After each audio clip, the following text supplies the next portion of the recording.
chaque jardinier est pris au piège du même cercle vicieux coûteux. Acheter de l'engrais, le voir se dissoudre dans l'eau et recommencer.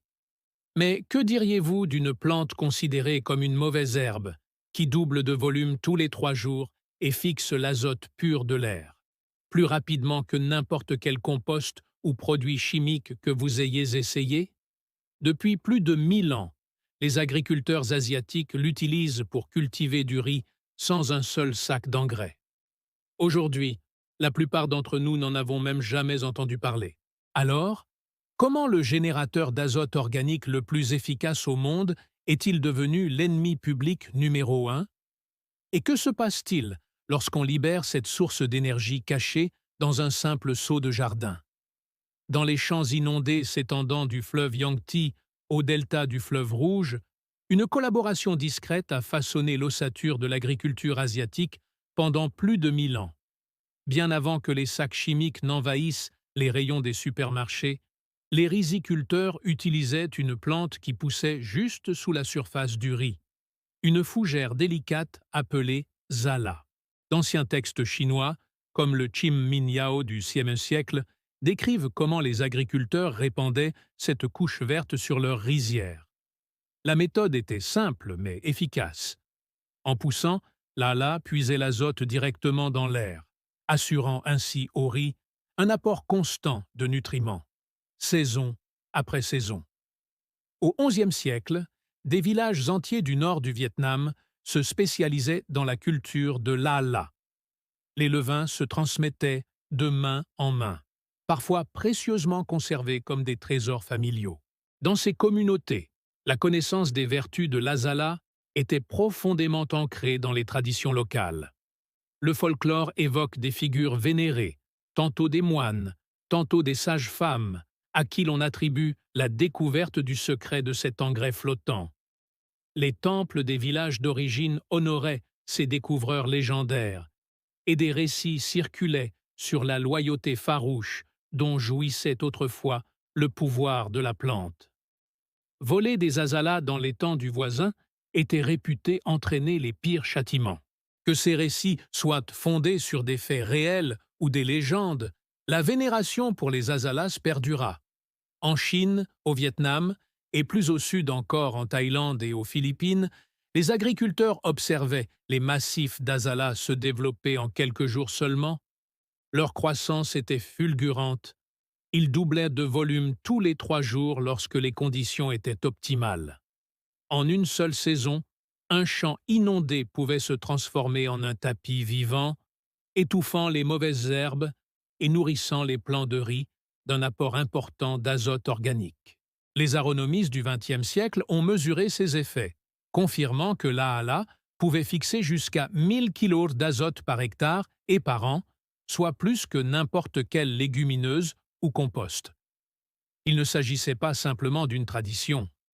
Pendant des générations, des récoltes entières ont reposé sur le travail silencieux de cette fougère et de son partenaire invisible, une cyanobactérie microscopique vivant à l'intérieur de ses feuilles. Ensemble, ils transformaient l'air et la lumière du soleil en carburant, source d'immenses empires rizicoles. L'histoire d'Aala n'est pas celle d'une magie perdue, mais celle d'un génie pratique. Testée sur le terrain, transmise de génération en génération et éprouvée dans les bottes boueuses des agriculteurs qui nourrissaient des nations sans jamais utiliser d'engrais. Des usines commencèrent à surgir aux abords des villes, leurs cheminées s'élevant au-dessus des champs qui dépendaient autrefois du travail silencieux d'Azala. En 1910, les chimistes allemands Fritz Haber et Karl Bosch mirent au point un procédé permettant d'extraire l'azote de l'air et de le transformer en ammoniac à l'échelle industrielle. Le monde n'avait jamais rien vu de tel. Dès les années 1920, les usines d'engrais produisaient de l'azote synthétique à la tonne. La promesse était simple: des récoltes abondantes, quel que soit le sol. Gouvernements et experts agricoles ont soutenu activement cette nouvelle chimie. Des agents de vulgarisation agricole se sont déployés en Asie, en Europe et en Amérique, incitant les agriculteurs à abandonner les méthodes traditionnelles. Les tapis verts d'Azala furent considérés comme des vestiges du passé. La solution arriva en sac, sous forme de poudre, conditionnée et livrée par train.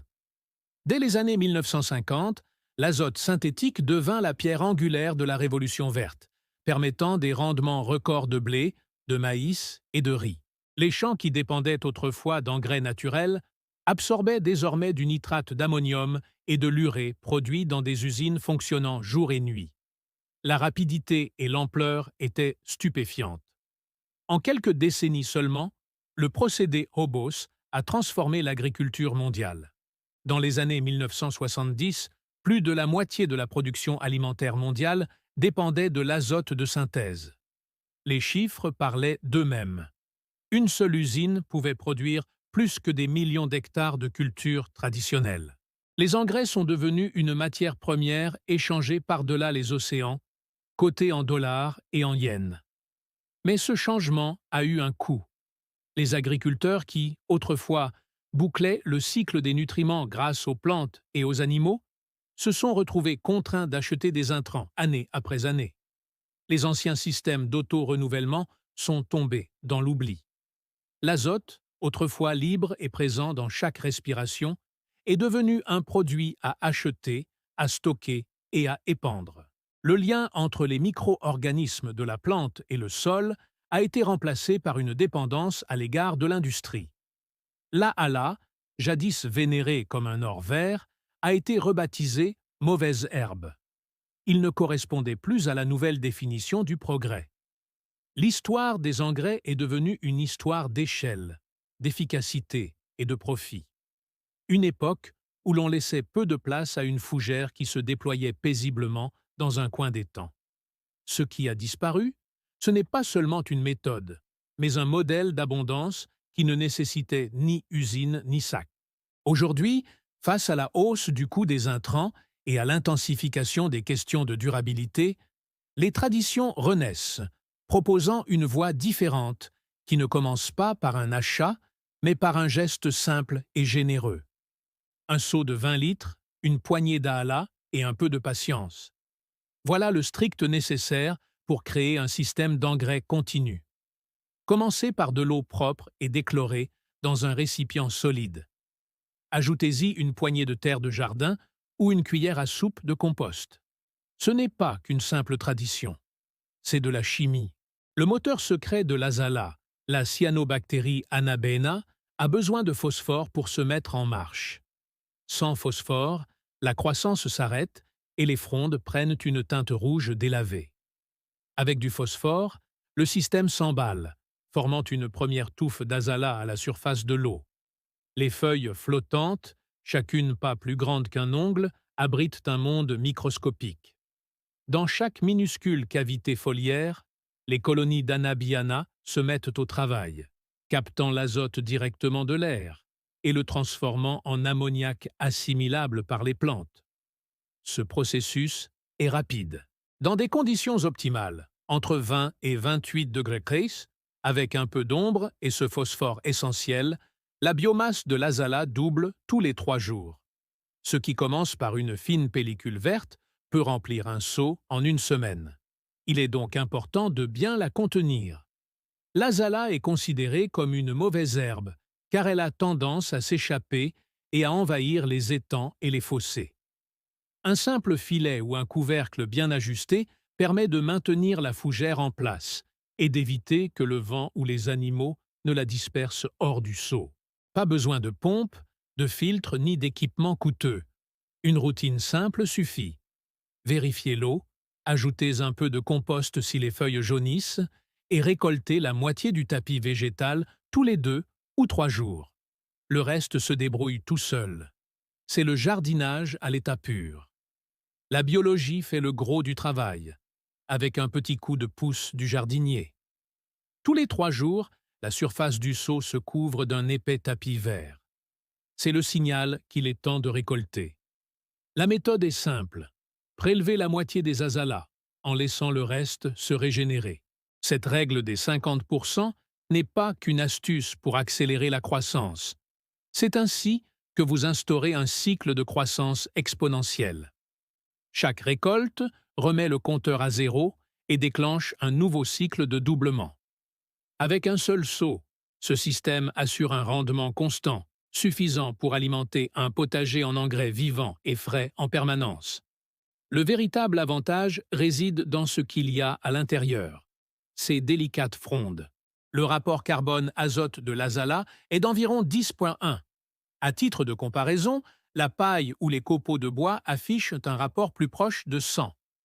1. Les matières riches en carbone fixent l'azote lors de leur décomposition, le privant ainsi de vos plantes et ralentissant considérablement le compostage. L'Azala, quant à elle, agit à l'inverse. Sa faible teneur en carbone signifie que dès son contact avec le sol, les micro-organismes peuvent la décomposer rapidement, libérant l'azote presque instantanément. Pas de latence, pas d'attente de plusieurs semaines. Comme avec les engrais verts traditionnels, les nutriments agissent immédiatement. Un apport d'azote instantané pour vos plantes. Ce cycle, récolter, renouveler, recommencer, transforme un simple seau en un système perpétuel. Chaque dose contient bien plus que de la simple matière verte. C'est un concentré d'azote, de protéines et d'oligo-éléments directement assimilables par les plantes, le tout produit sans avoir à faire les courses. Le processus est quasi automatique. Tant que le niveau d'eau et l'apport de phosphore sont maintenus, le cycle ne s'interrompt jamais. Pour le jardinier amateur, cela représente une source fiable d'éléments nutritifs gratuits, récoltés au rythme même de la croissance du jardin. Zéro gaspillage, zéro approximation. Une réserve vivante de fertilité, toujours prête à être utilisée pour nourrir les cultures. Une poignée des à la fraîchement prélevée du seau devient, elle, engrais vert le plus rapide à utiliser. Répandez-le en couches épaisses autour des tiges de tomates ou entre les rangs de maïs. Les frondes se décomposeront en moins de 48 heures. En 2 jours, le tapis se décompose dans le sol, libérant de l'azote et laissant derrière lui un paillis sombre et friable. Nul besoin d'attendre des semaines, comme avec le trèfle ou la vesse. Grâce à sa faible teneur en carbone, les micro-organismes peuvent libérer ces nutriments presque instantanément. Les plantes réagissent par une croissance rapide, leurs feuilles prenant une couleur plus intense à mesure que l'azote atteint leurs racines. Pour les tas de compost qui stagnent à cause du froid ou refusent de chauffer, Azala agit comme un véritable coup de pouce. Incorporez-y une récolte fraîche et la température du tas peut grimper en flèche en une journée. L'afflux soudain d'azote disponible réveille les micro-organismes dormants, transformant les tas léthargiques en véritables moteurs de compostage. Des jardiniers qui mesurent la température de leur tas ont constaté une hausse de 10, voire 15 degrés en une nuit. Ce qui prenait autrefois des mois à se décomposer s'accélère désormais, le compost étant prêt bien plus tôt que prévu. La 3e étape consiste à utiliser l'Azala comme engrais liquide. Faites infuser les frondes récoltées dans un seau d'eau pendant 1 semaine. Vous obtiendrez ainsi une infusion vert foncé riche en nutriments solubles. Filtrez et diluez. Versez ensuite l'infusion au pied des plantes ou utilisez-la comme engrais foliaire. Contrairement aux engrais synthétiques, aucun risque de brûlure des racines et chaque goutte est produite localement. À chaque cycle, paillis, compost et thé de compostage, le seau fournit un apport constant d'engrais gratuits et directement assimilables par les plantes. Pour le jardinier amateur, ces 3 utilisations signifient moins de dépendance aux sacs et aux bouteilles d'engrais et un meilleur contrôle sur la santé de son sol. Les chiffres d'Azala révolutionnent le jardinage biologique. Lors d'essais en plein champ évalués par des pairs, cette minuscule fougère a fixé jusqu'à 1100 kg d'azote par hectare et par an, surpassant même les légumineuses les plus performantes. C'est plus d'azote que la plupart des potagers ne pourraient en consommer en 10 ans, produit par une plante qui flotte silencieusement à la surface de l'eau. Sa teneur en protéines rivalise avec celle du soja, représentant de 25 à 35% de son poids sec. En comparaison, les engrais verts comme le trèfle ou la vesse dépassent rarement les 20%. Chaque poignée récoltée dans un seau n'est pas qu'une simple masse verte. C'est un concentré de protéines et d'azote, directement assimilable par les plantes, produit uniquement à partir de la lumière du soleil et de l'air. Le mécanisme scientifique à l'origine de ce résultat est remarquable. Les feuilles d'azala abritent des colonies de cyanobactéries, qui absorbent l'azote directement de l'atmosphère et le transforment en ammoniac, une forme immédiatement utilisable par les plantes. Cette symbiose est si efficace qu'en laboratoire, l'azala peut doubler sa biomasse en seulement 2 à 3 jours. Aucun autre engrais de jardin n'atteint une telle rapidité. Le rapport carbone-azote se maintient autour de 10,1, suffisamment bas pour que l'azala se décompose presque instantanément dans le sol, sans risque de saturer les nutriments. Pour les jardiniers habitués à attendre des semaines que le compost ou l'engrais vert arrivent à maturité, cette rapidité change tout. L'influence d'azala dépasse largement le cadre de nos jardins. Il y a 49 millions d'années, durant l'Éococène, d'immenses proliférations d'azala dans l'océan Arctique ont absorbé une telle quantité de dioxyde de carbone que cela a contribué au refroidissement de la planète entière. Les paléobotanistes appellent cet événement l'événement azala, une expérience naturelle d'ingénierie planétaire. Dans les années 1980, des scientifiques de la NASA ont étudié azala comme candidate pour la création de systèmes de survie en circuit fermé dans l'espace, attirés par sa croissance explosive et sa capacité à fixer l'azote. Même dans les environnements les plus hostiles, l'association d'azala avec son moteur microbien a donné des résultats là où les engrais chimiques ont échoué. Les chiffres sont sans appel. Azala n'est pas une simple mauvaise herbe. C'est une machinerie vivante dont l'efficacité est prouvée par des siècles de tradition, la science moderne et même les ambitions de la conquête spatiale. Sans contrôle, azala peut passer d'allié du jardin à véritable menace écologique.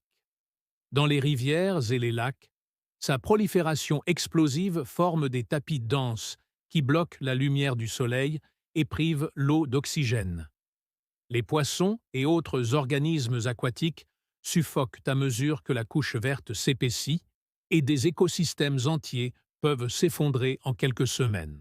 Des incidents survenus en Floride et en Ontario, entre autres, ont nécessité des interventions d'urgence, et l'AALA est classée comme espèce nuisible ou réglementée dans plusieurs régions.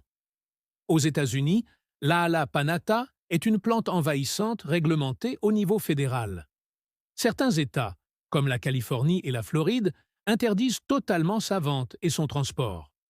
Au Royaume-Uni, elle ne figure pas systématiquement sur les listes d'espèces envahissantes, mais le lâcher de toute plante aquatique non indigène dans la nature peut entraîner de lourdes amendes. En Ontario, la simple possession est proscrite. Ces lois ne visent pas les jardiniers. Elles constituent une réponse aux dommages environnementaux réels causés par des rejets imprudents. Pour les jardiniers amateurs, le confinement est impératif. Un seau de 20 litres, avec un couvercle hermétique, ou une bâche à mailles fines, empêche les déchets de s'échapper sous l'effet du vent ou de la pluie. Ne jetez jamais d'eau ou de déchets de jardin dans les égouts pluviaux, les étangs ou les fossés. Lors de la récolte, ramassez tous les résidus et séchez-les complètement avant de les composter ou de les ensacher pour la décharge.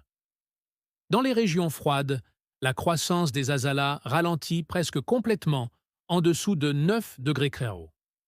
Pour maintenir le système en activité pendant l'hiver, placez le seau à l'intérieur, sur le rebord d'une fenêtre ensoleillée, ou isolez-le avec du papier bulle et un couvercle.